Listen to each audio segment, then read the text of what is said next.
Ngisacela ukubingelela ngoma ngothobana nasekudala kagcinane.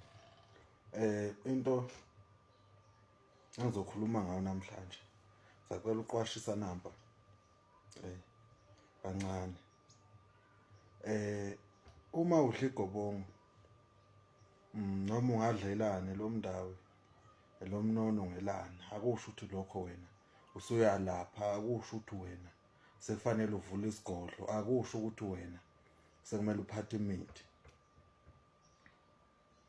Ukudla amagobongo kusho ukuthi usalungisa ini le mimoya ekumbethe wena, engakasho ukuthi le moya ifuna ukwenzani.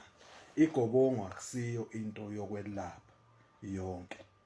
Ungathi unesithunywa, ngathi unabantu abadala, lokho akusho ukuthi yiba nomuthi ulapha abantu sebengaphila.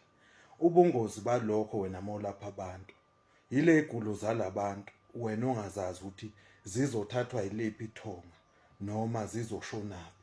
Ngoba mawulapha umuntu egula umuntu, leso sigulo ukuze siphume sithathwa ithonga lakho, ngoba nakho ithonga lakho wena usulungisile vele seliready ukuthi lona selingalapha. Mase kufika la esikhwameni, le igulo lezi zithathwa yile thonga lakho, ngoba hamba uyigeze, hambe ulokhu udama ugeza nesikhwama. Lokho kusuke chaza ukuthi leso sikhwama siyasebenza, hayi ngoba sisuke sithakathwa. Sengisho ukuthi wena akulapha abantu ithongo lingakavumi, wena akulapha abantu isikhwama ungakasitholi. Ubalapha ngabaphi bona abantu? Wena ozilethela amasho, wena ozilethela amabhadi, yikho uzohamba wehla wenyuka ulokhu uthi amagobongo awakusebenzeli, kanti usuqale wena ngokugcinwa ngakho. Engixwayisa la, hlukana nokudla igobongo mase uyalapha.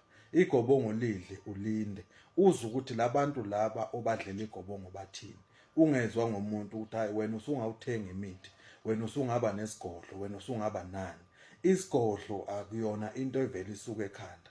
Isigodlo abantu abadala bathi sakheleke indlu yethu lapho esizosebenzela khona, ngokuba bona bayazi ukuthi le igulo zabantu nalelwane ozoyilahla nalabantu abafikayo begula ubanikeza izinto bephila, sekuzokhane manje mase kuyenzeka lokho. Sengiqonde lapho ukuthi ngixwayise labantu abadla amagobongo mase bevula amaladi, mase bevula indawo zokusebenza kanti into zakhe ayikaqondi. Uvala into zakho mawenza kanjalo. Uyalivala ithonga, uyalidubisa, uyalidikilisa ngenxa ukuthi wena usujahe okungaphezulu into zakho engakaqondi.